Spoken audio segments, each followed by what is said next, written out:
Reproduction in lower and higher plants.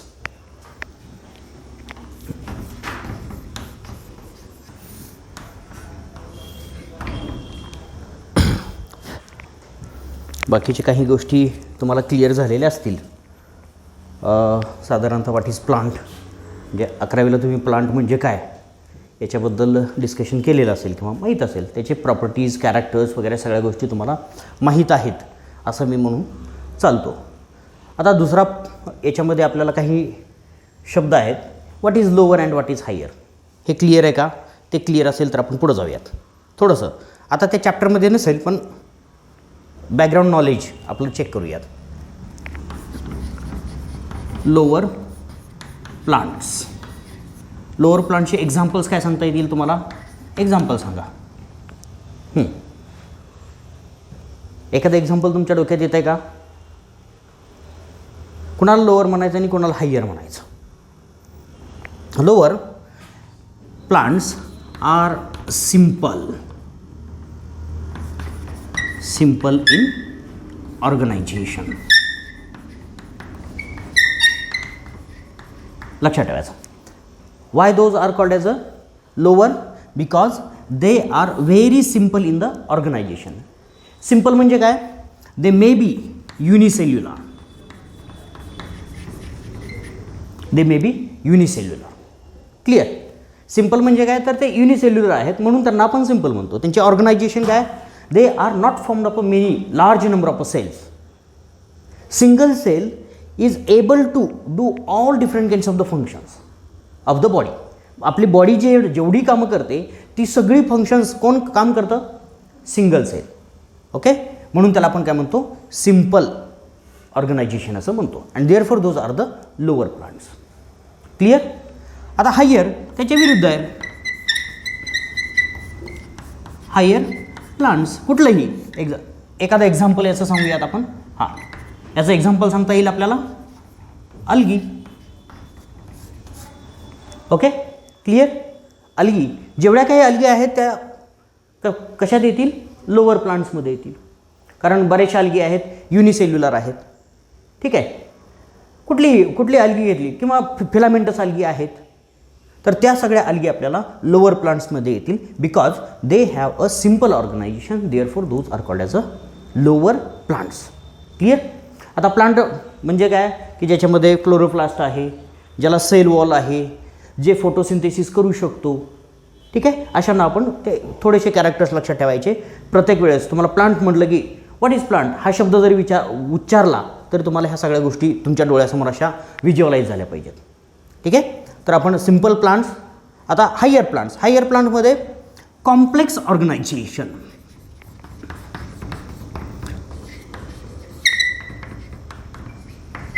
त्यांचं organisation काय असेल? कॉम्प्लेक्स असेल. बरोबर? खूप कॉम्प्लेक्स असतील. They may be formed of a different large number of a cell as well as different types of a cells. मला वाटतं काय गेल्या वर्षी स्ट्रक्चरमध्ये बघितलं असेल कुठल्या कुठल्या प्रकारचे सेल्स असतील. पॅरेन कायमा, कोलेन कायमा, स्क्लेरेन कायमा असतील, पर्मन टिश्यू असेल, पॅरेन कायमा टिश्यू असेल. अशा वेगवेगळ्या प्रकारचे टिश्यू तुम्हाला बघायला मिळतील. तर त्याच्यामुळे त्याला काय म्हणतो आपण?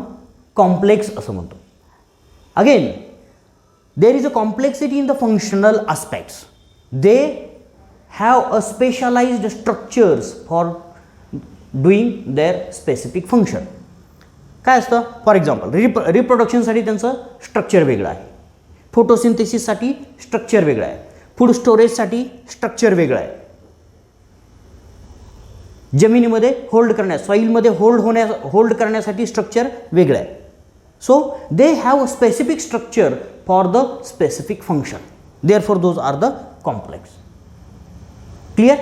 म्हणून त्याला आपण लोअर किंवा हायर प्लांट्स असं म्हणतो. So we will come to the specific point of this topic, that is a reproduction. What is reproduction? कदाचित रिप्रोडक्शन इन ॲनिमल झालं आहे. हां, सांगा मग what is reproduction?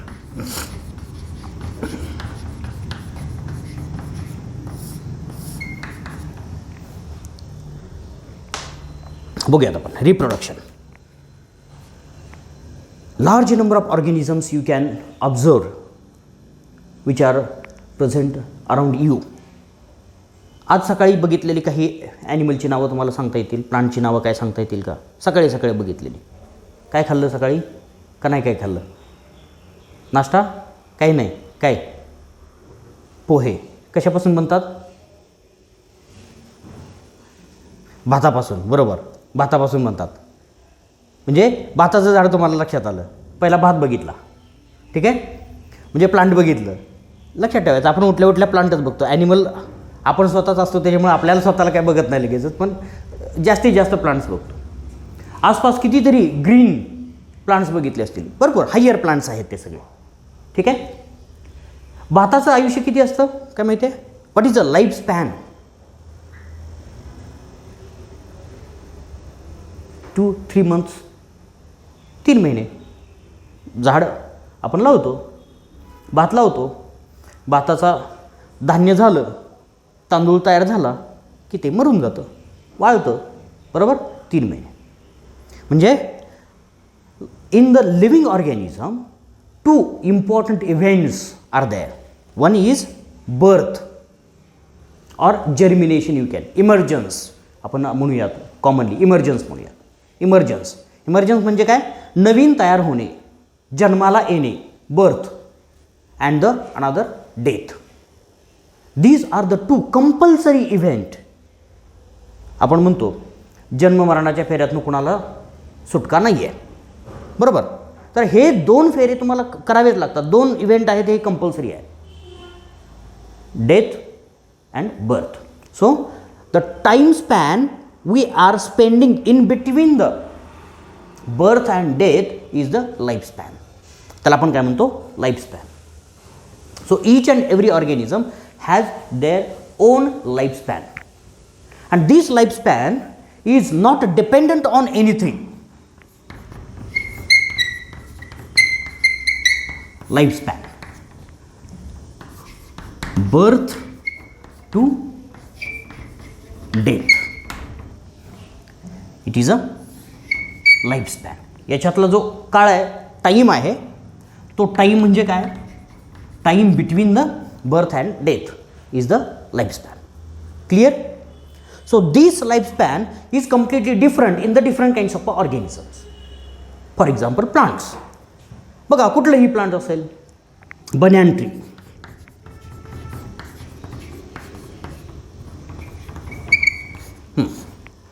Banyan tree, वडाचं झाड किती वर्ष जगतं? मोर दॅन, आता आपल्याकडं कितीतरी हजारो वर्ष, thousands of years.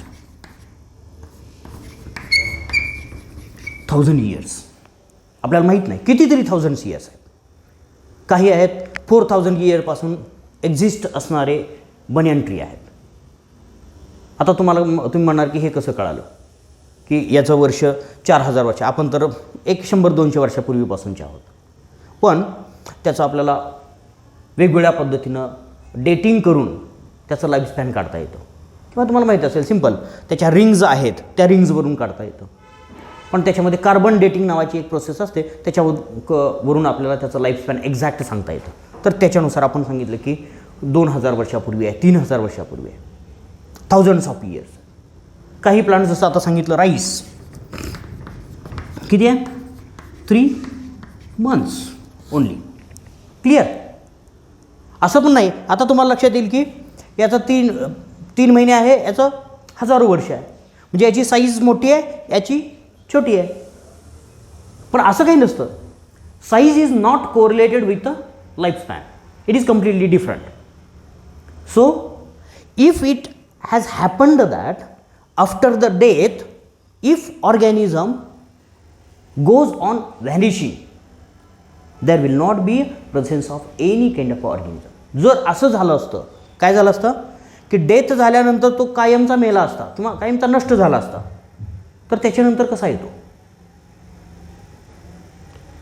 How does it happen? जर ह्युमन बिईंगला डेथ असती, बघा, स्पीसीज डोंट हॅव डेथ. म्हणजे दुसरं एक स्टेटमेंट त्याच्याबद्दल मी सांगेन.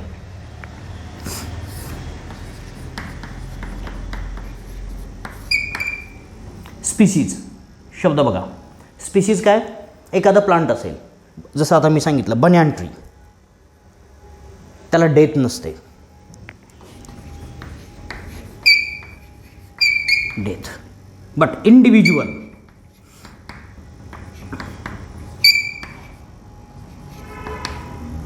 Has death. मला मरण आहे, पण आपल्या सगळ्यांना मिळून मरण आहे का? नाही. लक्षात ठेवा, मला मरण आहे, माझी मुलं बाळं झाली त्यांना मरण आहे का? त्यांना मरण असेल. पण आपल्या सगळ्यांना, ह्युमनला मरण आहे का? नाही आहे. माणूस हा अमर आहे, पण एक इंडिव्हिज्युअल त्याला मरण आहे. असं का म्हणतो आपण? तुम्ही म्हणाल की आता कन्फ्युजन जरा थोडंसं झालं असेल तुमच्या डोक्यामध्ये. ह्या कन्फ्युजनला उत्तर आहे, this no death is due to the continuity of a life. This no death I am saying is because there is a continuity of a life. Continuity of life कशी होते बघा? How does it happen? Continuity is through the special kind of a process called as a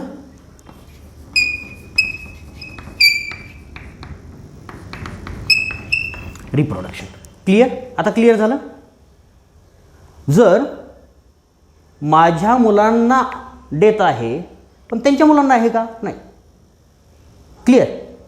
असं म्हणून मी काय म्हणतो, स्पीसीजला death नाही आहे, because of they have a continuity in the life. Continuity of a life. And this continuity of life comes through the special kind of a event or special kind of a ability of a organism of a species, that is the reproduction. Clear? Reproduction. Species ची death त्याच वेळेस होते if they are extinct. स्पीसीजची death कधी होते तर extinct ज्यावेळेस होते स्पीसीज त्यावेळेस होते, but they gives rise to the new species. लक्षात ठेवा. ते काय होतं, मी स्पीसीजला डेथ का नाही असं म्हणतो, because they gives rise to the new species and therefore they are having a continuity in the species. त्यांच्या लाईफमध्ये कंटिन्युटी आपल्याला आलेली बघायला मिळते. म्हणून मी तुम्हाला एक थोडीशी स्टोरी याच्यापेक्षा वेगळी सांगेन जराची. एक बुक आहे सेल्फिश जीन नावाचं बुक आहे. त्याचे ऑथर रिचार्ड डावकिन नावाचा एक ऑथर आहे, शास्त्रज्ञ मोठे. ते काय म्हणतात माहिती आहे का, सेल्फिश जीन. जीन ही कॉन्सेप्ट तुम्हाला झाली असेल कदाचित.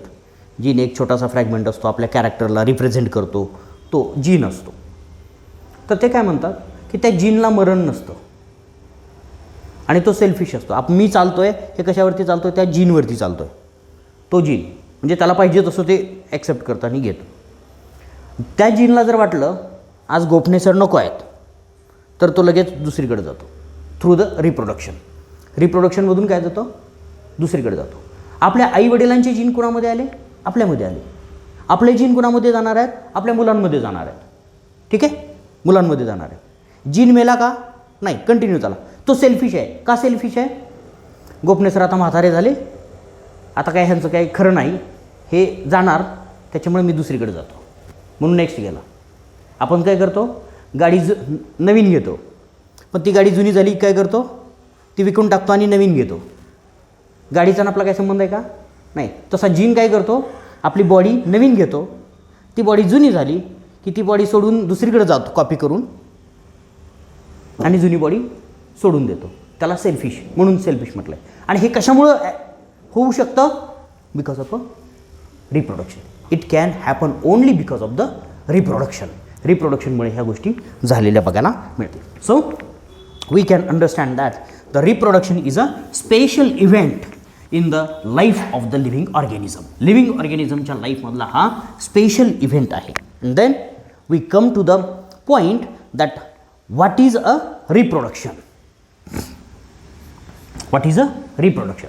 आता आपण बॅकग्राऊंड तयार केलं की रिप्रोडक्शन काय असतं, कसं होतं, काय आहे, ह्या सगळ्या गोष्टी थोडासा बॅकग्राऊंड झालं. Then come to the definition. What is the reproduction?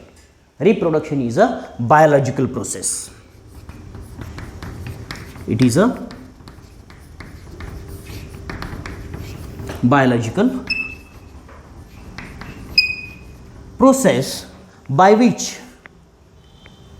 or in which organism give rise to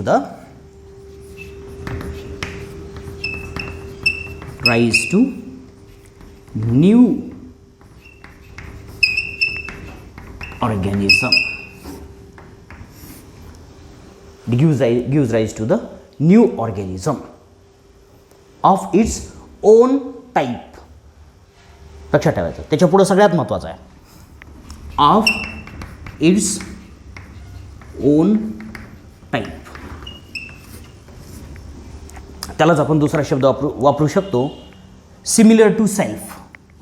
यालाच काय म्हणू शकतो सिमिलर टू सेल्फ.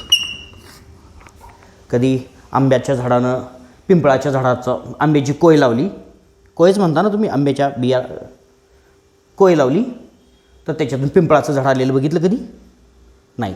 तांदळाचं लावलं आणि त्याला गव्हाच्या लोंब्या आल्या असं काही कधी झालं नाही. Because they can give rise to the organism similar to self of their own type. त्याच्यासारखाच ऑर्गॅनिझम तयार करू शकतो. ठीक आहे. मांजरीला कुत्र्याची पिल्लं झालेली आहेत कधी नाही, असं होणार नाही. कुत्र्याला मांजरीची पिल्लं झालेली आहेत नाही, असं होणार नाही. हां, होऊ शकतं कारण आता आपण फार पोटारलेले आहोत. आपण काहीही करू शकतो. बायोटेक्नॉलॉजी काहीही करू शकते. लक्षात ठेवा, बायोटेक्नॉलॉजीमुळं आता ते वेगवेगळे कुत्रे वगैरे दिसतात ना, ते रस्त्यावर फिरताना फार दिसतात. त्याचा काही उपयोग नसतो, ते दिसतात. पाळीव डॉग्स असतात ना, पेट डॉग्स म्हणतो आपण त्याला. फार छान छान नावं असतात त्यांची. ते तोंड मांजरीचं असतं आहे, बाकीचं सगळं कुठल्या तरी जनावराचं वगैरे दिसतं. ते त्यांच्यात हायब्रिड केलेलं आहे. ते हायब्रिड आहे. असं करता येतं. आजकालच्या जगामध्ये काय पण करता येतं. पण ते it is not a natural process. It is a completely artificial process that is completely different. So they can give rise to their self type of organism and this process is nothing but the reproduction. Okay. In this reproduction, they give rise to new organism, and this new organism again grow and then mature. Grow and mature, and then again they can be able to reproduce. बघा, ते काय करतात. पहिल्यांदा हा जो new organism आहे तो छोटा असेल, त्याला आपण ऑफस्प्रिंग्स असं म्हणतो किंवा प्रोजेनी असं म्हणतो. This new organism is nothing but the progeny because they carry all the characters of their parent. सगळे जे कॅरेक्टर असतात प्रोजेनीमध्ये ते कुणाचे असतात, पॅरेंटचे असतात. म्हणून त्याला काय म्हटलं, ऑफ इट्स ओन टाईप किंवा सिमिलर टू सेल्फ असं म्हटलं. Clear. So these progeny have a ability to grow, mature and then reproduce. It is not always the case. हे कायम रिप्रोडक्शन ही कंपल्सरी गोष्ट नाही आहे. देर are large number of individuals they have lack of the reproduction. They can't reproduce. They are sterile. But in case of a plant it does not happen. प्लांटमध्ये sterile वगैरे काही नसतं because they have a different kinds of the reproductive mechanisms. But in case of an animal it may be lacking. This reproduction may be lacking. For example, worker honeybee. तुम्हाला झालं असेल ॲनिमलचं reproduction बघितलं असेल त्यावेळेस तुम्हाला हनीबीमध्ये हनीबीमधली जी फिमेल वर्कर असते तिला reproduction करता येत नाही. किंवा इनफर्टाईल कपल्स असतात. ह्युमन बिईंगमध्ये सुद्धा काही अशी लोक असतात की त्यांना दे कांट रिप्रोड्यूस. किंवा लिव्हिंग ऑर्गॅनिझमचे कॅरेक्टर्स बघताना हे तुम्ही ऐकलं असेल. So reproduction is not compulsory event but it is essential event for the continuity of a life. It is essential event for the continuity of a life. So whatever the new organisms or the progeny the organism produce is of a similar to self or it's of own type and it can grow, mature and then reproduce. Clear? So this reproduction when we have understood that how and what is the reproduction actually, but how they can reproduce actually, what are the different processes, what are the different mechanisms, that we will going to study in this point. And especially we will be focusing on the reproduction of the higher and lower plants. First we will see the reproduction in the lower plants, and then we will go for the higher plants. So this reproduction, or the organisms or plants can reproduce by two different kinds of the mechanisms, or we can say there are two different types of a reproduction. दोन वेगवेगळ्या प्रकारचे reproduction असतात. पहिला आहे asexual reproduction आणि दुसरा आहे sexual reproduction. Clear? Asexual reproduction आणि दुसरा आहे sexual reproduction. What are the difference in the? एकच डिफरन्स आहे, इथं ए आहे, इथं नाही आहे. साधा सिंपल डिफरन्स आहे, शब्दामधला डिफरन्स आहे. आता हा ए म्हणजे काय तेवढं आपल्याला बघायचं आहे. ए म्हणजे काय? अचा अर्थ काय होतो? Absent, no, lack. बरोबर? लक्षात ठेवायचं. कायम आतापर्यंत तुम्ही ए प्रीफिक्स लागलेला शब्द बघितला असेल, कदाचित इंग्लिशमध्ये वगैरे शिकवत असतील ते. ए प्रीफिक्स लागलेला जो शब्द आहे त्याचे अर्थ वेगळे होतात, विरुद्धार्थी शब्द असतात. त्याला फक्त ए लावला की विरुद्धार्थी होऊन जातो. तर तसाच अर्थ याच्यामध्ये आपल्याला बघायला मिळेल. So it is the process, they have only one parent. पहिला ए का म्हटलेलं आहे त्याचा अर्थ मी सांगतो. Because they have absence of gametes.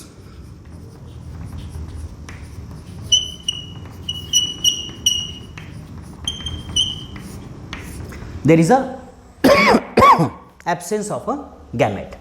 Gametes are absent. What are the gametes? These are the reproductive cells.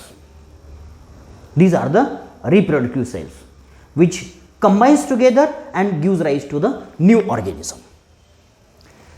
So this A represents the absence of a gametes. So there is a no need of a different kinds of a gametes. Gametes ची तिथं गरज लागत नाही. There is a no need of any kind of gamete. आता याच्यातले cells वेगळे असतात, reproductive cells वेगळे असतात, त्याच्यामुळे त्यांना आपण गॅमेट्स म्हणत नाही.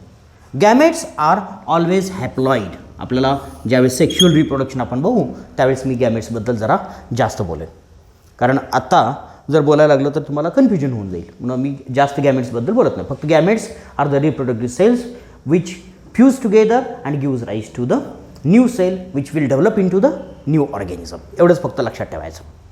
So they have only one parent. पहिलं कॅरेक्टर लक्षात ठेवायचं. They have absence of a gametes. So whatever the offsprings or progeny so formed in the asexual reproduction, they are genetically and morphologically identical. Remember, they are identical exact copy of each other. Identical कधी म्हणायचं? Similar आणि identical ह्या दोन्हीमध्ये difference आहे. Similar काय? जवळजवळ सारखे दिसतात. There is a difference but looking similar. Most of the characters are similar. But what is identical? 100% of the characters are similar or same.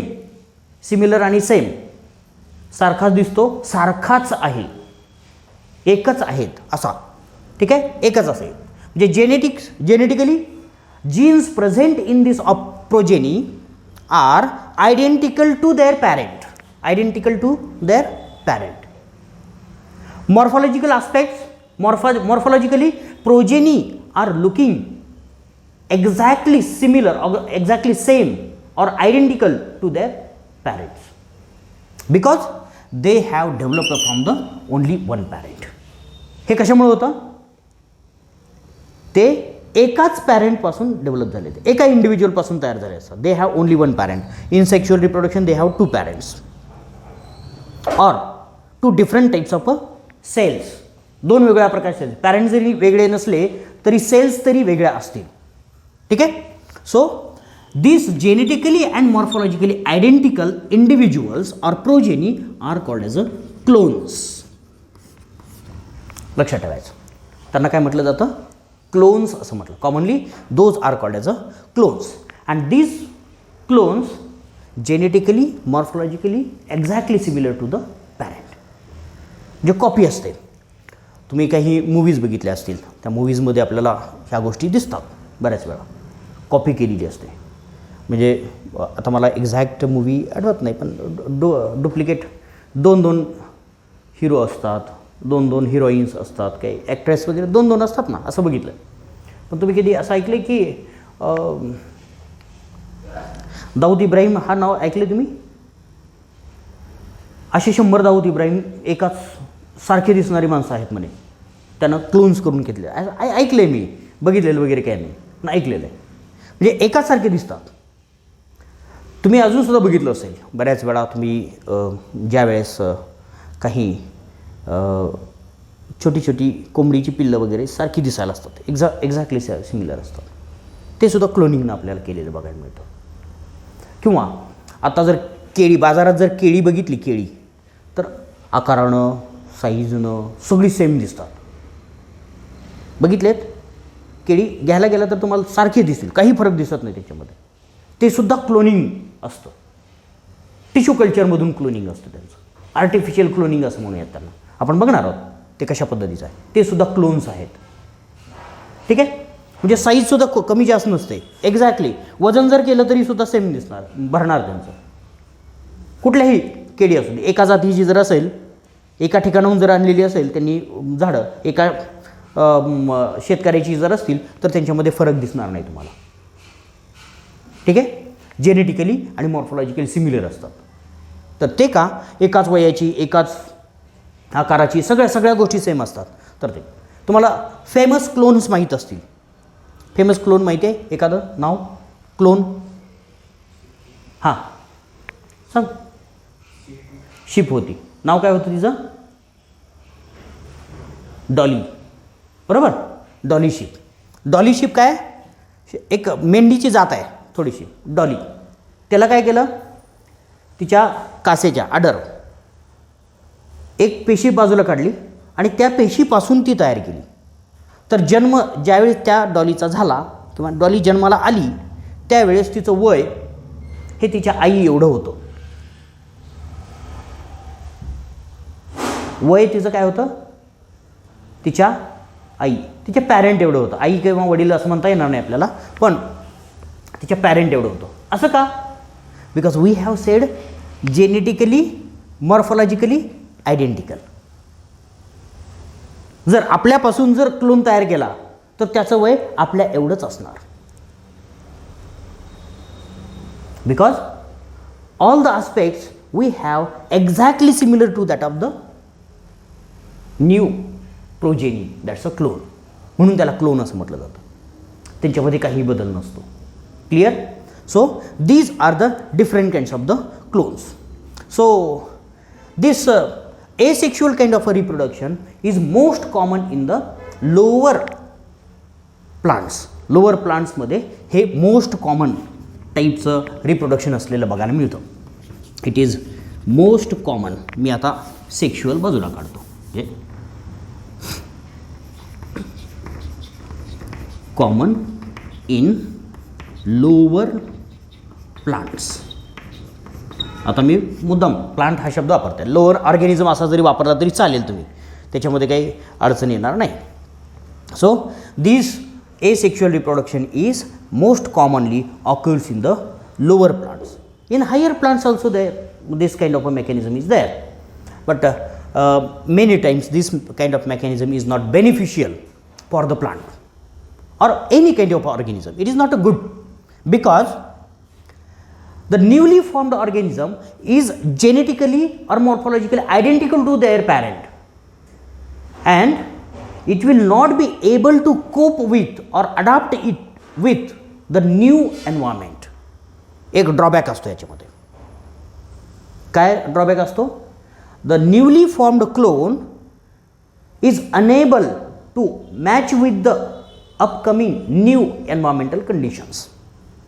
Naveen environmental condition बरोबर त्या मॅच होऊ शकत नाहीत. हा त्याच्यातला ड्रॉबॅक असतो. आणि म्हणून हे जे एसेक्शुअल रिप्रोडक्शन आहे ते छोटं राहिलेलं आहे. क्लिअर? नाहीतर असं म्हटलं असतं इट्स बेटर. मग काय बेटर आहे? आता एवढा सगळा प्रॉब्लेम सगळे आपल्याला बघायला मिळतात. काय सेक्शुअल रिप्रोडक्शनमध्ये 2 इंडिव्हिज्युअल एकत्र यायला लागतात वगैरे वगैरे. म्हणजे आपल्या ह्युमन बिईंगमध्ये बघितलं तर लग्न व्हायला लागतात. लग्न करण्यासाठी खूप पराक्रम करायला लागतात अगोदर. मुलांसाठी तर स्पेशली, मुलींसाठी काही जास्त नसतं पण मुलांसाठी जास्त करायला, म्हणजे हे सगळं करावं लागतं. एवढं सगळं उठाठेव कशाला? एसेक्शुअल रिप्रोडक्शन असतं तर विषय मिटला असता. पण that is not a good for the continuity of life. Because similar similar similar similar केलं की त्याचे एक लिमिट्स असतात. And there is another upstream case or extreme case may happen. In this case they will lose their ability of the reproduction. They will lose their ability to survive, and therefore the organism which have only asexual reproduction, they have lost in the evolution. ज्यांच्याकडे ही ability होती ते इव्होल्युशनमधून नष्ट होऊन गेलेले आहेत. हे सुद्धा गोष्ट कायम तुम्हाला लक्षात ठेवावी लागेल. Clear? So those organisms which have a asexual reproduction, they have survived. आणि म्हणून आपल्याला जास्तीत जास्त ऑर्गॅनिझममध्ये सेक्शुअल रिप्रोडक्शन आपल्याला प्रेझेंट असलेलं बघायला मिळतं. Clear?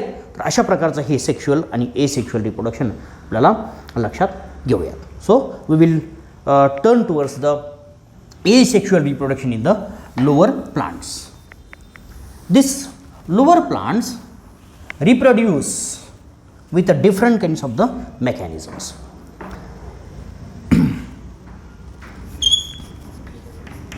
Asexual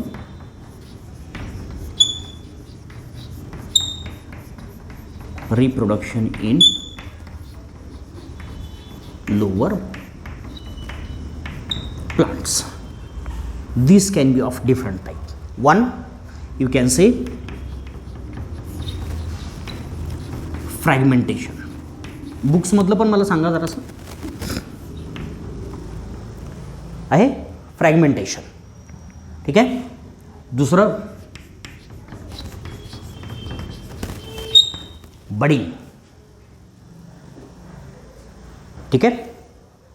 third spore formation. ठीक आहे. लोअर प्लांट्समधलं मी फक्त सांगतोय, लक्षात ठेवा. लोअर प्लांटमध्ये आपल्याला ह्या 3 प्रकारचं कॉमनली बघायला मिळेल. What is there? Spore formation, budding and fragmentation. What is fragmentation? Fragment तुमचं साधं वहीचं पान घेतलं, 2 भागामध्ये फाडलं, फ्रॅगमेंट्स तयार झाले. So that is a fragmentation. This fragmentation is the breaking down of the organism into the 2 parts. Breakdown of a plant, lower plant, into the 2 parts, and so called or so formed 2 parts develops into the new 2 organism. Clear? काय होतं? Breakdown organism or I will say plant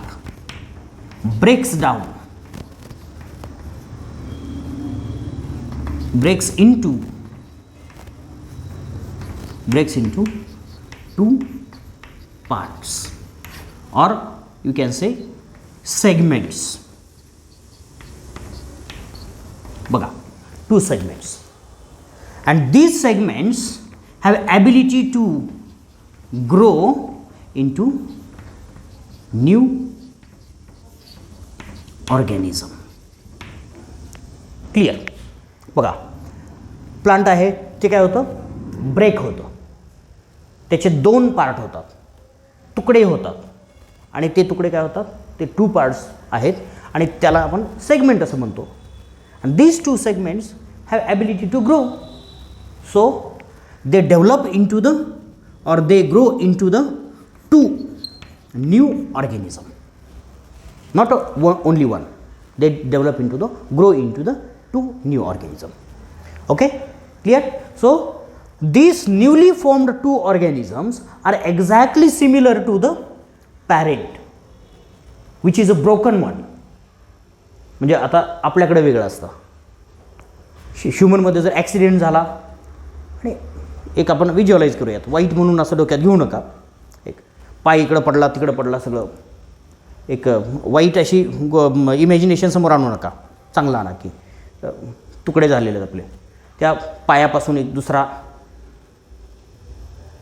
human being तयार झाला, हातापासून दुसरा तयार झाला, मधलं धड आहे ते, रावणाची कथा ऐकली आहे तुम्ही सगळ्यांनी, त्याला ते शीर येत होतं म्हणजे त्याचं हेड कट जर झालं तर नवीन तयार होत होतं, तर तशा प्रकारचं झालं तर इमॅजिन करा. सेम तसंच आहे. एक प्लांट आहे ते ब्रेक झालं की त्या प्लांटपासून ते ब्रेक झालेल्या पार्टपासून नवीन प्लांट्स तयार झालेले आपल्याला बघायला मिळतील. Clear? Okay.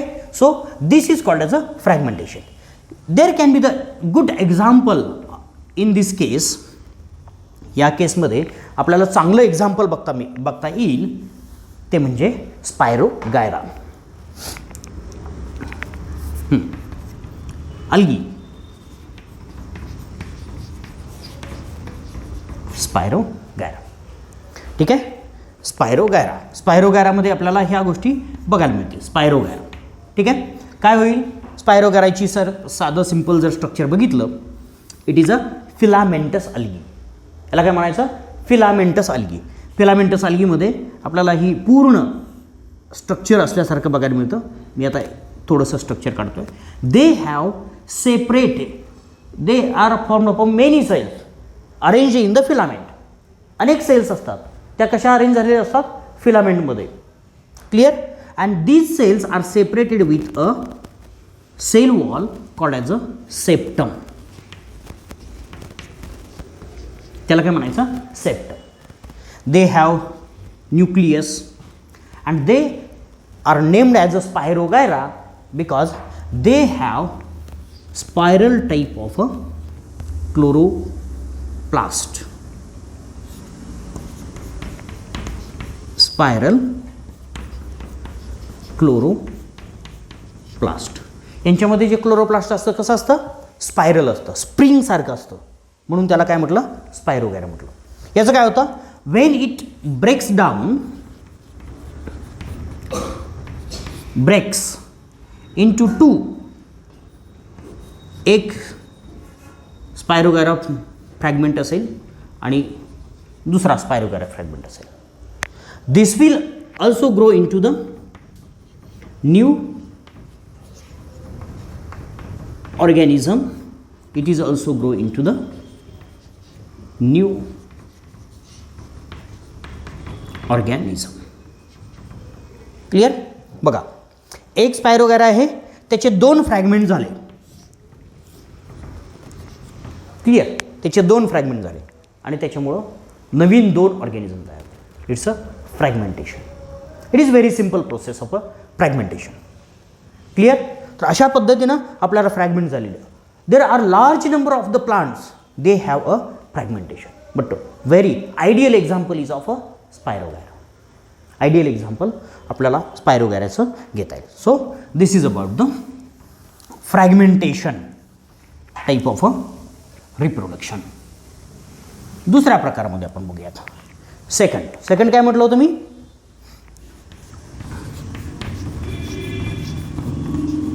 budding. Okay, budding. In this case, what happens? The organism, it is also in case of a single cell organism. Most of the cases in the lower organism, we are talking about the lower plants.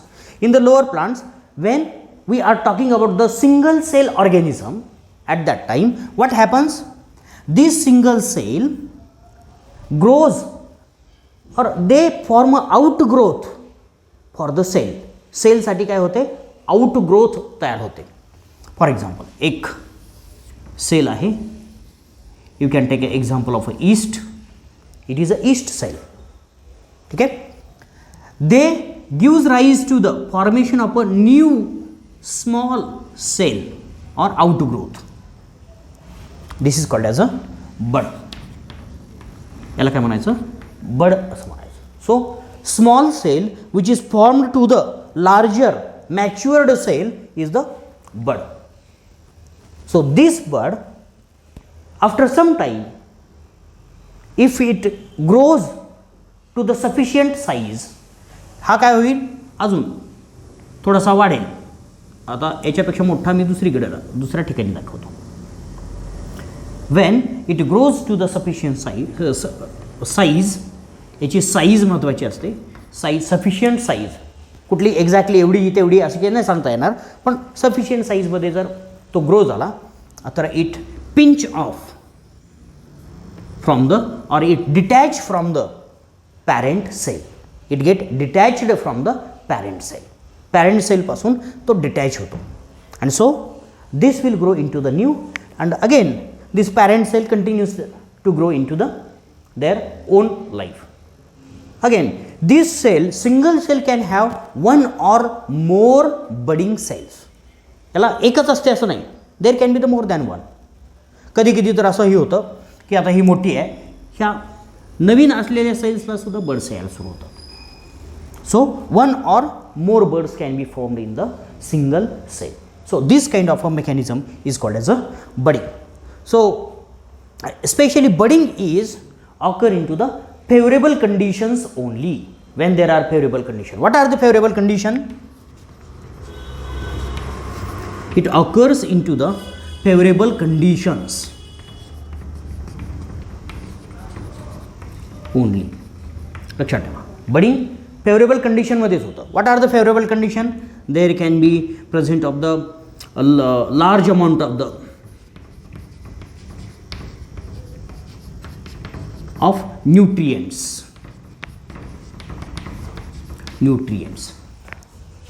जास्त प्रमाणामध्ये जर nutrients असतील तर आणि तरच, किंवा बाकीच्या सगळ्या कंडिशन्स आहे, टेम्परेचर आहे, वॉटर आहे, फेवरेबल कंडिशन असेल, न्यूट्रिएंट असतील, हे सगळे जर जास्त प्रमाणात असले किंवा सफिशियंट अमाऊंटमध्ये असतील तर आणि तरच आपल्याला अशा प्रकारचं फ्रॅगमेंटेशन झालेलं बडिंग झालेलं बघायला मिळेल. Okay, so this can be the another type of a mechanism of a sexual reproduction, and the very good example for this budding is the yeast. This budding can be occur into the higher organisms, higher plants as well. This kind of a asexual reproduction also observed in the higher plants also. Higher plants मध्ये सुद्धा बघायला मिळतं. For example, you can take a good example of the sugarcane. Sugarcane कसा लावला जातो माहिती आहे तुम्हाला? Buds present at the node, they can grow into the new plant of the sugarcane. So that is also a case of the budding. त्याला सुद्धा आपण budding म्हणू शकतो. So you can take a ideal example as a yeast, but you can also take an example of the higher plants such as a sugarcane. कितीतरी असे बघायला मिळतील तुम्हाला. किंवा आपण छोटे छोटे ते व्हेजिटेटिव्ह आपण म्हणतो त्याला, कारण ह्या बडिंगमध्ये आपण घेत नाही त्याला. त्याचं कारण की आपण त्यांना व्हेजिटेटिव्ह प्रॉपगेशन असं म्हणतो, कारण व्हेजिटेटिव्ह पार्टपासून ते झालेलं असतं म्हणून त्याला. पण लोअर प्लांटमध्ये आपण स्पेसिफिकली बडिंग हेच आपण त्यांना म्हणतो, बडिंग असं आपण त्यांना म्हणणार आहोत. So in this case also the so formed new cells are genetically and morphologically similar to the parent cell. म्हणजे ही नवीन सेल जी तयार झाली ती पॅरेंट सेलच्या सारखीच असेल जेनेटिकली आणि मॉर्फॉलॉजिकली. त्याच्यामध्ये सुद्धा आपल्याला डिफरन्स असलेला बघायला मिळणार नाही. So third kind of a asexual reproduction in the specially lower plant is the spore formation, or you can say sporulation. Sporulation सुद्धा असं म्हटलं तरी चालेल. Sporulation. Sporulation. Sporulation is the formation of a spores, is nothing but the sporulation. This process of a formation of a spore is nothing but the sporulation. म्हणून त्याला बऱ्याच वेळा sporulation असं सुद्धा म्हटलं जातं. मग तुम्ही असं काही कन्फ्यूज व्हायची गरज नाही की स्पोरुलेशन म्हणजे काय, नेमकं दुसरं अजून काय आहे का, तर नाही. It is through the spore formation or reproduction through the spore formation. Such kind of the spore formation occurs in the specialized plants. They form a spore in the specialized structure called as a sporangium. These spore formed in structure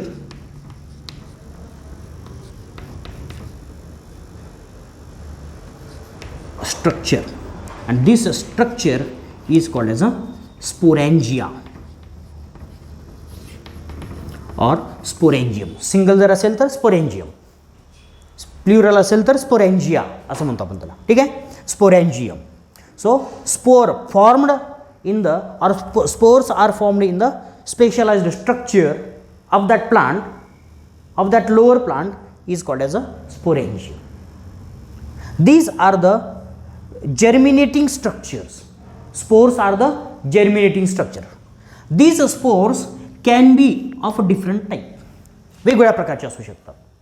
types त्याचे आपल्याला जास्त काय बघायचे नाहीत, but some are motile, some are motile and some are non motile. Motile, they can move from one place to the other place, and these motile spores are called as a zoospores. त्याला काय म्हणतो आपण, zoospores असं म्हणतो. आणि non motile असतात त्याला काय म्हणायचं, अप्लॅनोस्पोर्स. त्याला काय म्हणायचं, अप्लॅनोस्पोर्स. अप्लॅनोस्पोर्स, they do not have the structures which enables them to move from one place to the other place. ह्या अप्लॅनोस्पोरमध्ये असे काही स्ट्रक्चर्स नसतात की ज्याच्यामुळे ते एका ठिकाणाहून दुसऱ्या ठिकाणी जाऊ शकतील, पण इथं मात्र असतात.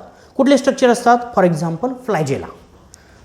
There can be the good example of this type. Chlamydomonas is the another algae. What happens in the Chlamydomonas? It may be the one cell of the Chlamydomonas. मी जरा इनकम्प्लीट काढली कारण त्याच्यानंतर मला पुढचं स्ट्रक्चर तिथं कंटिन्यू करायचं आहे. ठीक आहे, एक सेल आहे क्लॅमिडोमोनाची, and this cell acts as a स्पोरॅन्जियम.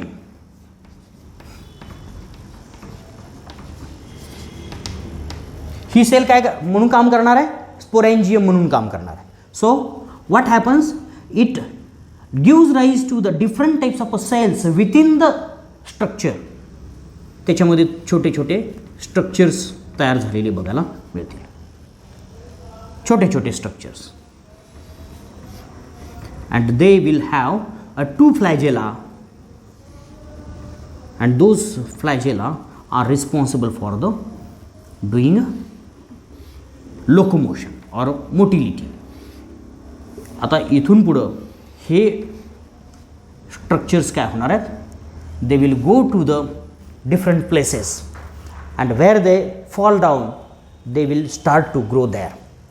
हे काय होतील, ज्या ठिकाणी जातील, हा स्पोर आहे, ठीक आहे, क्लॅमिडोमोनासचा स्पोर आहे, त्याला आपण झूस्पोर्स असं म्हणतो. Especially this reproduction is very influenced by or it is supported by the habitat.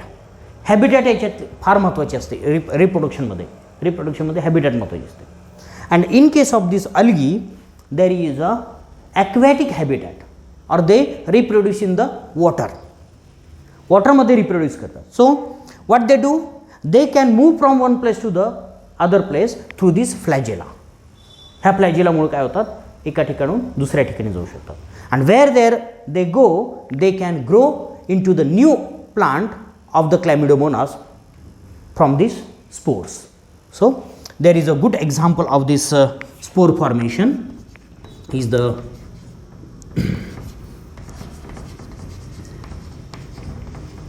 Chlamydomonas. Chlamydomonas. This Chlamydomonas is the another kind of alga which develops or reproduce through the spore formation. Clear?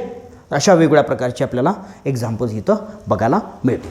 So this is the third type of a mechanism in the asexual reproduction, specifically in the lower plants. Lower प्लांट्समधलं हे तिसरं mechanism होतं. There can be the other kind of mechanism especially in the asexual reproduction, but they will be related to the some of the animalsच्या बाबतीत ते जास्तीत जास्त तुम्हाला बघायला मिळतील.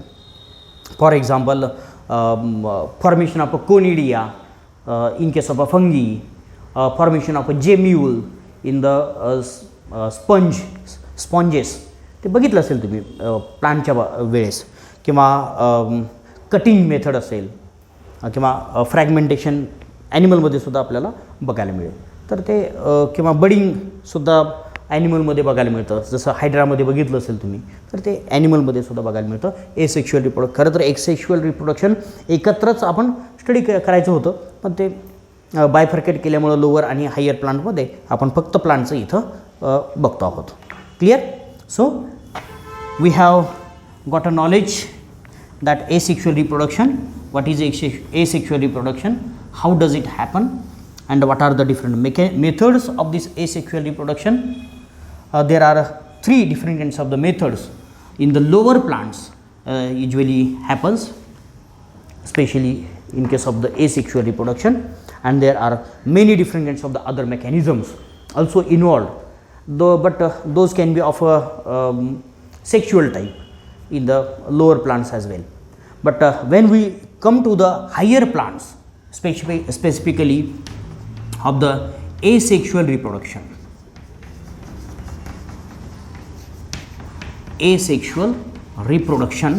in the higher plants,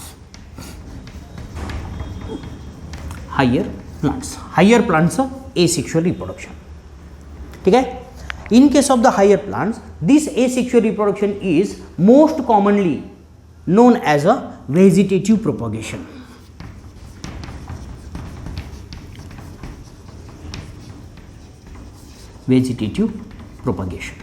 त्याला आपण काय म्हणतो? Vegetative propagation. Plants do have 2 different kinds of the parts. हे आता आपण ह्या शब्दाचा अर्थ बघण्यासाठी मी ते सांगतोय. 2 वेगवेगळ्या प्रकारचे पार्ट्स आपल्याला ह्या प्लांट्समध्ये प्रेझेंट असलेले बघायला मिळतात, किंवा हायर प्लांट्समध्ये प्रेझेंट असलेले बघायला मिळतात. आठवतं आहे का? बघा, कुठलं? Structure of the flowering plants. आठवतं आहे का? कुठले कुठले पार्ट असतात त्याच्यामध्ये? 2 प्रकारचे 2 प्रकारचे स्ट्रक्चर असतात. हां, एक आहे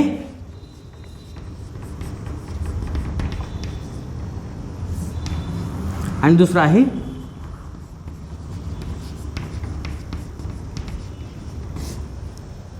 आठवलं का? आठवलं? बघा, एक असतात व्हेजिटेटिव्ह पार्ट, त्याच्यामध्ये शूट, रूट, स्टेम वगैरे वगैरे, ब्रँचेस. आणि रिप्रोडक्टिव्ह पार्टमध्ये काय येणार? बोला, बरोबर आहे. बोलली होतीस ना आता? नाही.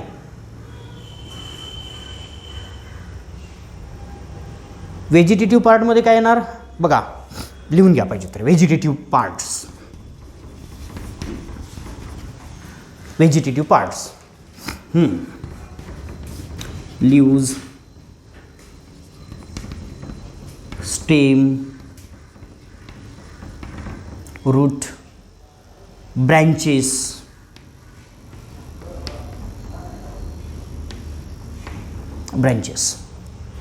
हे सगळे काय झाले?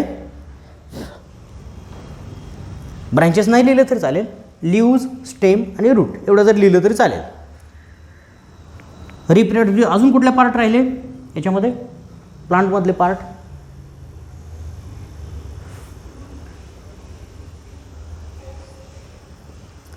एखादं झाड तुम्हाला दिसलं तर त्याच्यामध्ये अजून काय काय दिसतं तुम्हाला? हां, yes, flowers, and these flowers comes in the reproductive structures. Remember, flowers are reproductive structures, and leaves, stem and root are the vegetative structures. Now you have a clear idea about the vegetative propagation.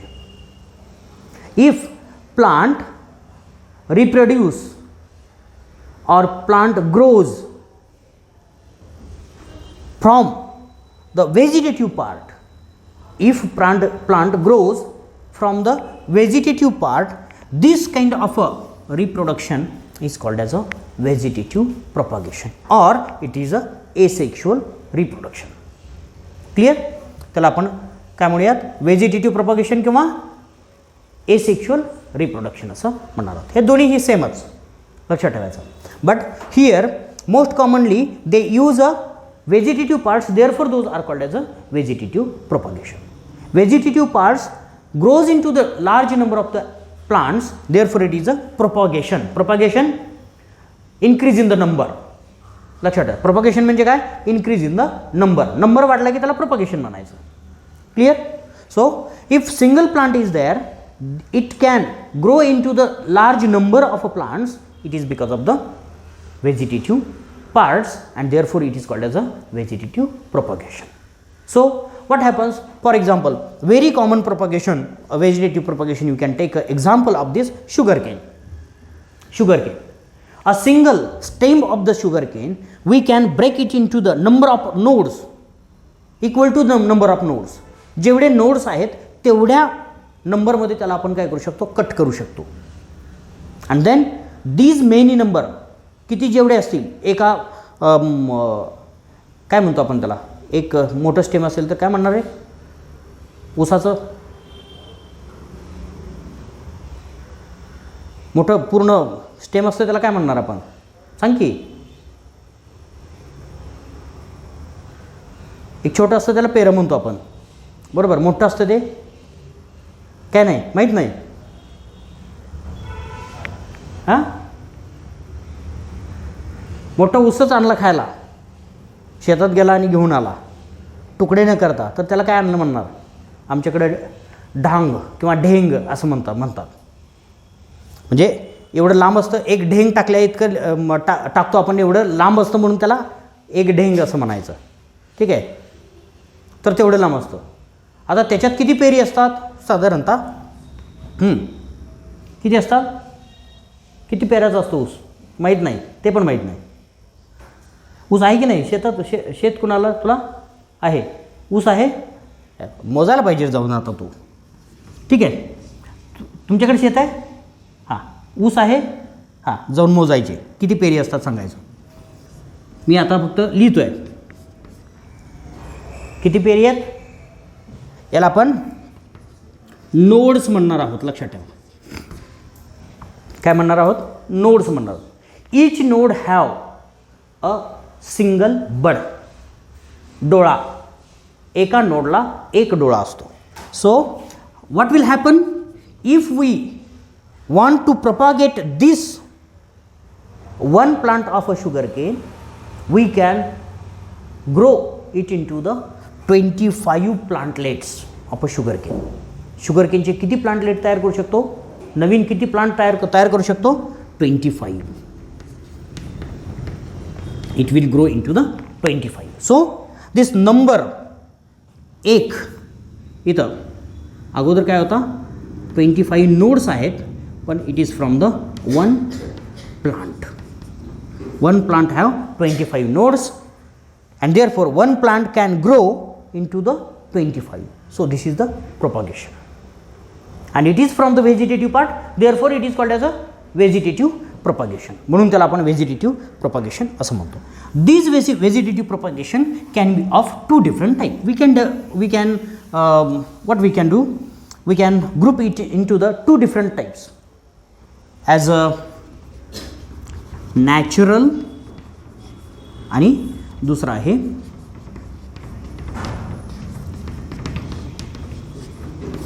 Artificial. Clear, दोन प्रकारामध्ये आपण बघणार आहोत, natural आणि artificial propagation, vegetative propagation. आता natural काय, the plant themselves can propagate through their vegetative parts. याला there is a no interference of the human being. There is a no need of the human being to propagate them. त्यांना propagate होण्यासाठी human बिईंगची गरज आहे का? नाही आहे. जर नसेल तर त्याला नॅचरल व्हेजिटेटिव्ह प्रोपागेशन असं म्हणायचं. Clear? If they R normally propagating with a different kinds of mechanism, maybe sexual reproduction may be a natural one, but we for the benefits of the human being we are doing the propagation, that is a artificial one. If there is a human interference for the vegetative propagation, that can be considered as a artificial. Here no human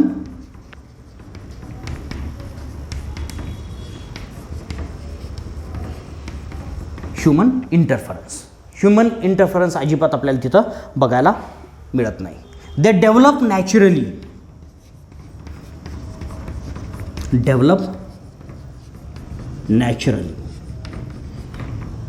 Although there is no need of a human, they can grow naturally, they can develop naturally into the new plants. They can propagate naturally they can propagate. There is no need of the human being. Human बिईंगची अजिबात त्यांना गरज नाही, ते naturally grow होतात. Clear? तर अशा प्रकारचे most of the cases in the natural type of a vegetative propagation there is a support of the specific type of a root called as a adventitious roots.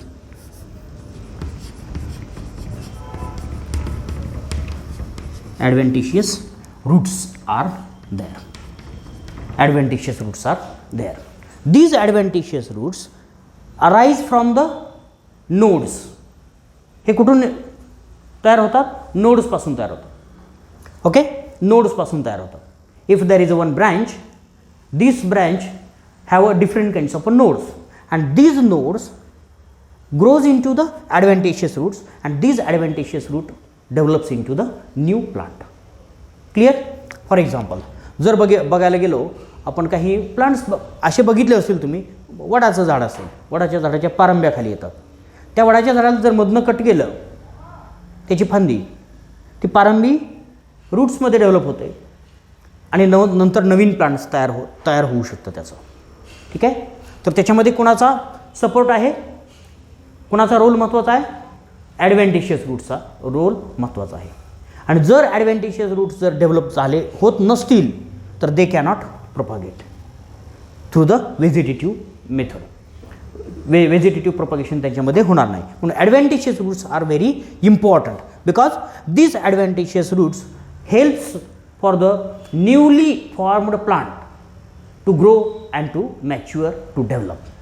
Maturation असेल, development असेल, growth असेल, adventitious रूटवरतीच होते. त्याला tap route वगैरे नंतर नसतं, main route त्याला नसतं. ओके, तर अशा पद्धतीच्या काही गोष्टी आपल्याला नॅचरलमध्ये लक्षात घ्याव्या लागतात. In the artificial there is a human interference. We will be talking later about with this artificial one. आर्टिफिशियलच्या बाबतीत आपण नंतर बोलूयात. पहिल्यांदा आपण नॅचरल मेथड्स आपण बघणार आहोत.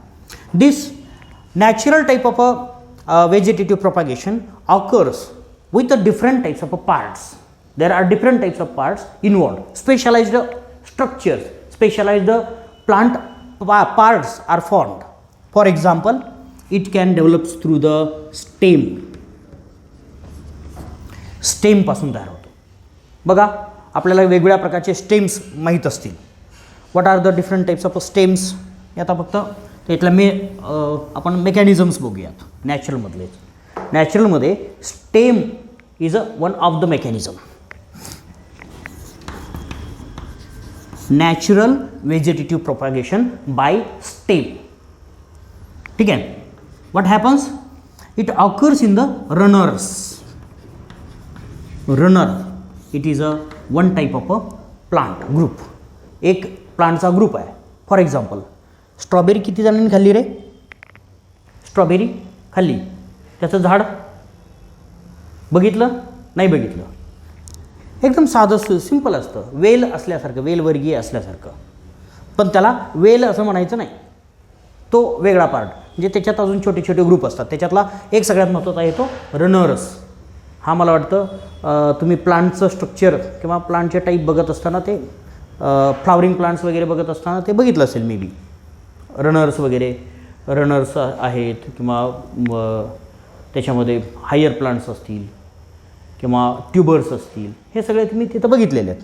स्टेमचे टाईप बघितलेले असतील. तर स्टेमचा एक प्रकार आहे रनर्सचा. ठीक आहे. What happens here if there is a plant with roots, they will grow into the different types of structures. मी एक स्ट्रक्चर इथं काढतो आहे, मी काही जास्त लीव्ज वगैरे काढायचा प्रयत्न करत नाही. ठीक आहे. देर इज अ ब्रँच. ह्या ब्रँचला सुद्धा एखादं लीफ असेल. ओके, अशा पद्धती. So this branch runs along the surface of the soil, therefore it is a runner. It runs along the surface of a soil, therefore it is called as a runner. Runner का म्हटलं एवढंच लक्षात ठेवायचं. So what happens, this branch becomes heavy. He branch काय होते, heavy होते. therefore it touches to the ground, touches to the soil surface. मग soil सरफेसला touch केली की जरा थोडीशी बेंड होते आणि त्याच्यानंतर तिथं तुम्हाला लीव्ज तयार झालेली बघायला मिळते.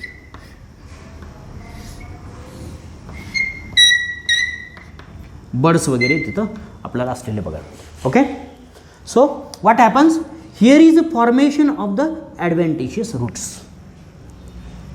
तिथं ॲडव्हेंटिशियस रूट्स डेव्हलप झालेले बघायला मिळतात. Okay. So what happens after some time if we cut this branch, then and then also this will grow into the new plant. हे सुद्धा काय होतं, न्यू प्लांटमध्ये ग्रो होतं. Because they have their own roots or they are supported with adventitious roots and therefore they grow in to the new plant. Clear. तर अशा पद्धतीने हे नवीन प्लांटमध्ये अशा प्रकारच्या व्हेजिटेटिव्ह प्रॉपगेशनमध्ये काय म्हणायचं, जेवढ्या ब्रँचेस असतील तेवढे नवीन प्लांट्स तयार होतील. आता याच्यापासून होतील का, याच्यापासून पण होतील नवीन plants. So this newly formed plant is genetically and morphologically similar or exactly identical to the parent one. हा पॅरेंट झाला, हा ऑफस्प्रिंग झाला किंवा प्रोजेनी झाला. क्लिअर. तर अशा प्रकारचं रिप्रोडक्शन आपल्याला नॅचरलमध्ये नॅचरली होतं. हे तुम्हाला स्वतःला करायची गरज नाही. If you don't do anything with this kind of a plant, they will develop in to the new with the help of this stem, and this kind of a mechanism is present in the strawberry.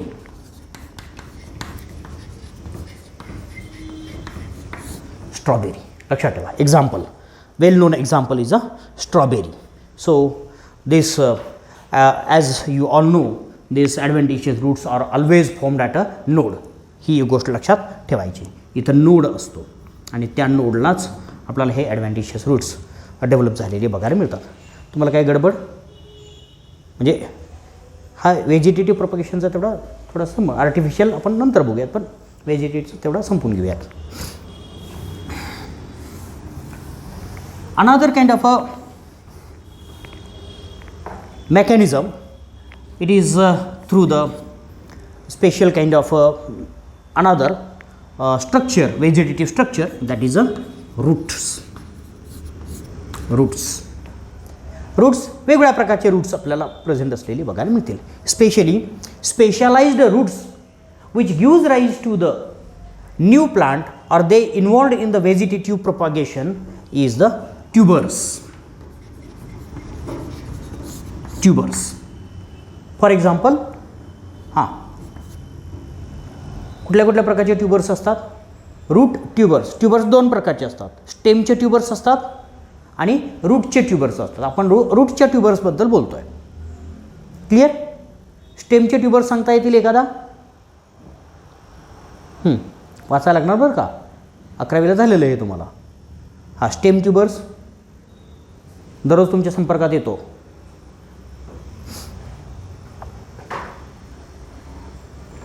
दररोज बघता तुम्ही.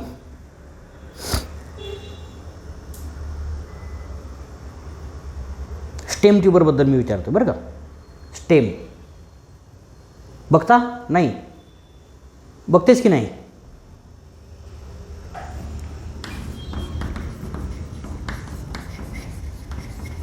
हे सुद्धा अगोदरच्या याच्यामध्ये घेतलं तरी चालेल. स्टेम ट्युबर्स, स्टेममध्ये हे सुद्धा व्हेजिटेटिव्ह प्रोपगेशनचाच पार्ट आहे, पण एकच आपण सिलेबसनुसार थोडंसं रेस्ट्रिक्ट करतो आहे. बघायला गेलं तर भरपूर त्याच्यामध्ये सुद्धा आपल्याला स्टेम ट्युबर्स अगोदरच्या प्रकारामध्ये ते इन्व्हॉल्व करायचं. बटाटा वडा खाता? वडा खाता? वडा सगळ्यांना आवडतो. त्यात बटाटा असतो. तो काय असतो? बटाटा जो आहे तो काय आहे? Stem tuber. लक्षात ठेवायचं, कायम लक्षात ठेवायचं. And this have a small eyes. Potato have small eyes, notch. This notch is nothing but the node. बरोबर लक्षात ठेवायचं. Notch is nothing but the node, and this node have a ability to grow in to the small bud and then sprout. That is called as a sprout. त्याला आपण grow झालेला बटाटा जर आणून ठेवला घरामध्ये तर त्याला छोटासा स्प्राउट्स तयार होतात, आणि जेवढे स्प्राउट्स तयार होतात तेवढे पोटॅटो प्लांट्स तयार होऊ शकतात. So stem tuber is also a type of a stem vegetative propagation. स्टेमपासून झालेलं व्हेजिटेटिव्ह प्रोपगेशन तिथं आपल्याला सांगता येईल. Then what is the example of the root tuber? Root ट्युबरचं एक्झाम्पल कुठलं आहे?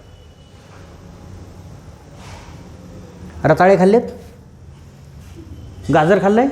मुळा खाल्ला आहे? मुळा पांढरा मुळा, रॅडिश, कॅरट, बरोबर ना? तर हे सगळे काय आहेत? Route tuber. रूटचे प्रकार आहेत, लक्षात ठेवा. रूट ट्युबर काय? These tubers or these bulged swollen structures are formed from the root. If these swollen structures formed from the stem, those are called as a stem tubers. If they are developed from the root, they are called as a root tubers. For example, sweet potato. Sweet potato, बरोबर? किंवा मी आत्ता सांगितलं carrot आहे, बरोबर? दुसरा काय सांगितलं होतं अजून? Radish. Okay, these are the different types of root tubers. And if you cut the carrot, upper part of a carrot, and replant it, it will grow into the new plant. Cultivate it, cultivation केलं की नवीन प्लांटमध्ये grow झालेलं बघायला मिळेल. Sweet potato सुद्धा एक छोटा part त्या स्वीट पोटॅटोचा जर आपण तयार केला तर नवीन प्लांट तयार झालेला आपल्याला बघायला मिळेल. So this kind of vegetative propagation is through the root tubers. So these roots are many different kinds of the other mechanisms we have.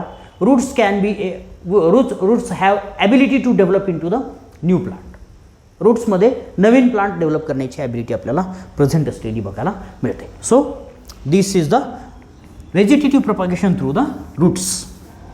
Vegetative propagation can also occurs through the leaves or leaf. What happens in this case? Suppose there is one leaf, especially of there are large number of examples, but we will take one common example. What happens in this case? As these internal veins comes and joins to the edge of this leaf, there is a small structure called as a notch. इथं काय असते? Notch असते. बऱ्याच वेळा आपण त्याला नाक असं म्हणतो, ठीक आहे, मराठीमध्ये काय नाक त्याचं, किंवा त्याला आपण डोळा असंही म्हणतो. बऱ्याच वेळा आपण डोळा हा शब्द जरी घेतला तरी चालेल. नॉच, ठीक आहे. This notch have ability to grow in to the new plant. What happens? It can develops in to the small advantageous roots as well as small leaves. If it grows into the sufficient size, this falls into the onto the surface of the soil and develops into the new plant. Okay, काय होतं, हे छोटंसं plant इथं तयार होतं, leaves तयार होतात छोटंसं, त्याला रूट्स पण तयार होतात आणि ज्यावेळेस हे खाली पडतं त्यावेळेस त्याचे रूट्स सॉईलमध्ये एंट्री करतात आणि नवीन प्लांटमध्ये ग्रो होतात. तर प्रत्येक जेवढे नॉच आहेत तेवढ्या नॉचमध्ये आपल्याला एक एक प्लांट तयार झालेलं बघायला मिळतं. This kind of a vegetative reproduction through the leaf, by the leaf. Okay, so there are large number of the plants propagate from this kind of a part or from the leaves, and one of the example is a bryophyllum. Bryophyllum, आता मराठीमध्ये बरीचशी नावं नसतात आपल्याकडं, पण bryophyllum. Another example we can say kalanchoe किंवा kalanchoe असं म्हटलं तरी चालेल.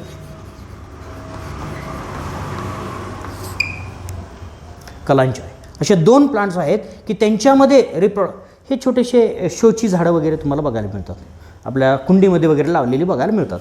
तर ते त्यांची पानं थिक असतात, कॅक्टससारखी थिक असतात. ठीक आहे, तर त्यांच्यामध्ये आपल्याला अशा प्रकारचं मेकॅनिझम बघायला मिळतं. किंवा कॅक्टसचं सुद्धा, पण कॅक्टसचं जे लीफ असतं ते स्टेमपासून तयार झालेलं असतं म्हणून त्याला लीफमध्ये आपण घेत नाही. ठीक आहे, कॅक्टस स्टेम लीफ असं म्हणतो. That is a modified leaf in the cactus.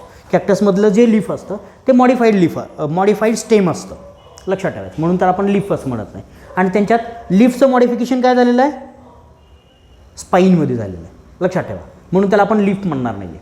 पण त्याच्यामध्ये जसं होतं तसंच होतं, छोटे छोटे लीव्स तयार होतात आणि त्या लीव्सलाच नंतर ॲडव्हेंटिशियस रूट्स येतात आणि जरा थोडंसं मोठं झालं की त्याचं वजन वाढतं आणि ते खाली पडतं.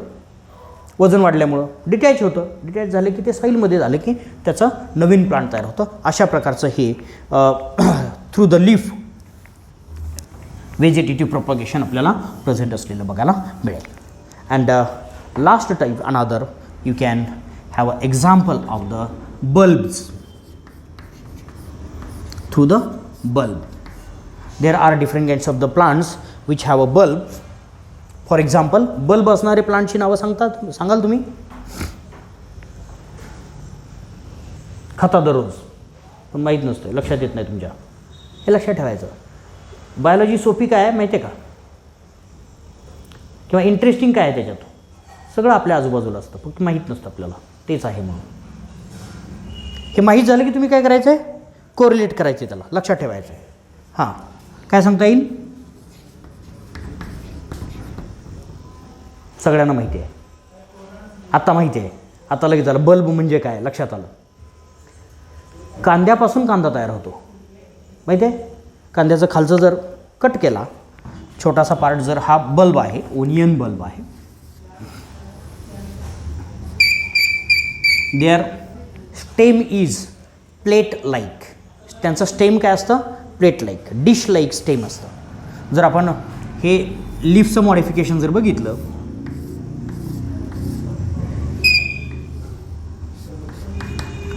ओके, इथं छोटेसे बड असतात. If we cut this bulb and cultivate it, एवढाच बल्ब जर कल्टिवेट केला, जे वरचा बल्ब काढून घेतला आणि खालचा जो स्टेमचा पार्ट आहे तो जर आपण लावला तर तो नवीन ग्रो होतो. किंवा कंप्लीट बल्ब जरी लावला तरी त्याच्यापासून नवीन प्लांट तयार होतो. त्याला व्हेजिटेटिव्ह प्रोपगेशन असं म्हणतो. इट हॅपन्स नॅचरली असं होतं.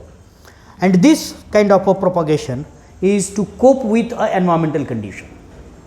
Environmental condition काय असते, if there is a no water present for some time, then they undergoes a dormant condition in the bulb.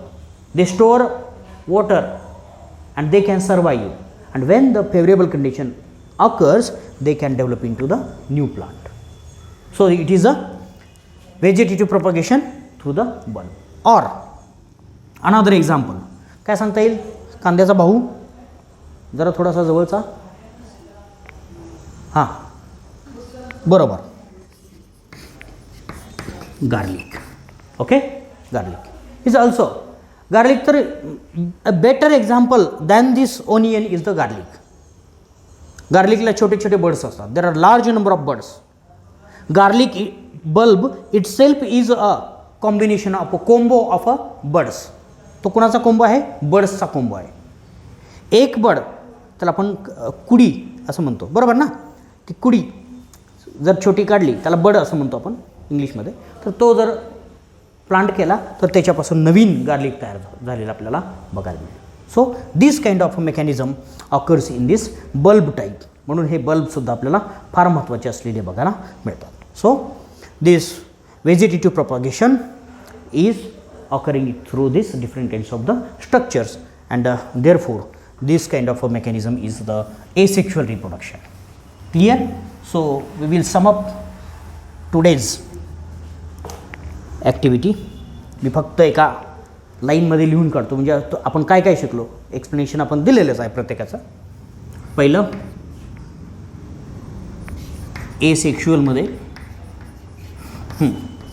एसेक्शुअलमध्ये lower plant आणि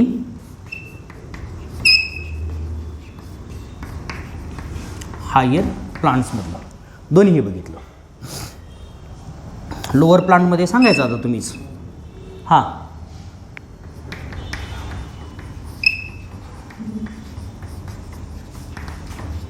फ्रॅगमेंटेशन.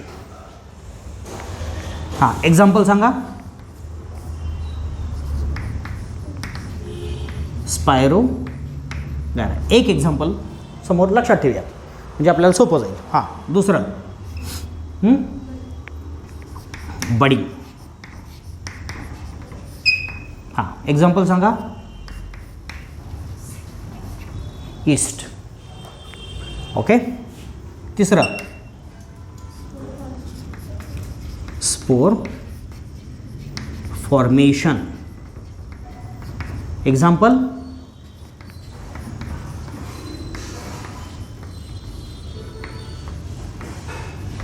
बरोबर, क्लॅमिडोमोनास. क्लिअर.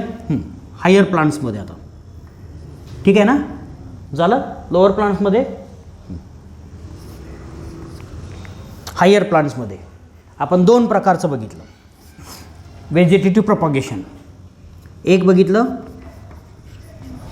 नॅचरल, आणि दुसरं आपण बघणार आहोत आर्टिफिशियल. नॅचरलमध्ये through the stem, through root आणि थ्रू लीफ, थ्रू बल्ब. स्टेमची एक्झाम्पल्स आता दोन तिन्ही घ्या, अजून भरपूर घ्या. बघा. हां, एक सांगा.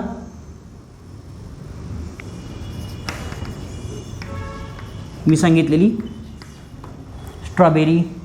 दुसरं अजून सांगितली होती की एक दोन मी. पोटॅटो, बरोबर ना. पोटॅटो. अजून काय सांगता येईल? आल्याचा चहा आवडतो. काय म्हणायचं आल्याला?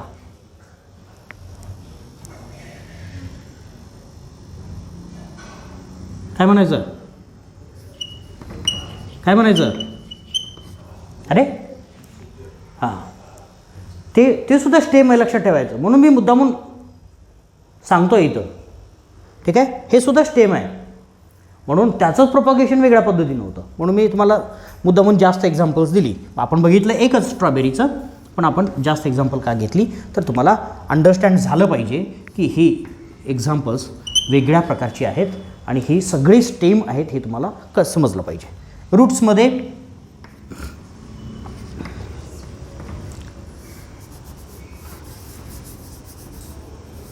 जरा खाली घेतो म्हणजे आपल्याला लिहायला सोपं जाईल.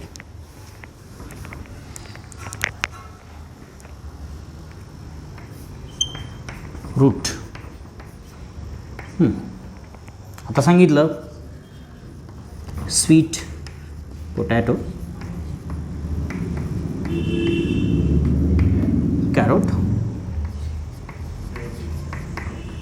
रॅडिश. बरोबर. त्याच्यानंतरचं एक्झाम्पल आपण बघितलं होतं थ्रू द लीफ. लीफमध्ये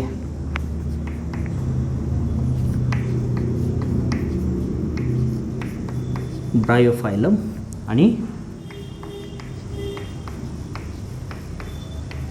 कलंचरी. आणि शेवटचं बघितलं होतं बल्ब्स. बल्ब्समध्ये ओनियन आहे आणि गार्लिक आहे. Okay, these are the different aspects of the asexual reproduction in lower and higher plants. दोन्हीमधलंही एसेक्शुअल रिप्रोडक्शन. आता सेक्शुअल रिप्रोडक्शन आपण नंतर बघणार आहोत. पहिल्यांदा उद्याच्या लेक्चरला आपण आर्टिफिशियल याच्यावरती जरा बघूयात आणि त्याचा बेनिफिटही काय असतो किंवा कशा प्रकारचा असतो ते जरासं बघूयात आणि नंतर आपण सेक्शुअल रिप्रोडक्शनकडं जाऊयात. ओके, असू देत. हे असं का ठेवायचं तुम्हाला सांगतो. फ्लो चार्टमध्ये शेवटी काय करायचं, जर तुम्हाला हे सगळं वाचायची गरज नसते. ज्यावेळेस तुम्ही रिव्हिजन मारणार आहात शेवटी, त्यावेळेस हे फक्त बघितलं की तुम्हाला सगळं आठवतं. म्हणून हे तुमच्याकडं ठेवत चला. ओके, काही शंका असतील तर विचारा.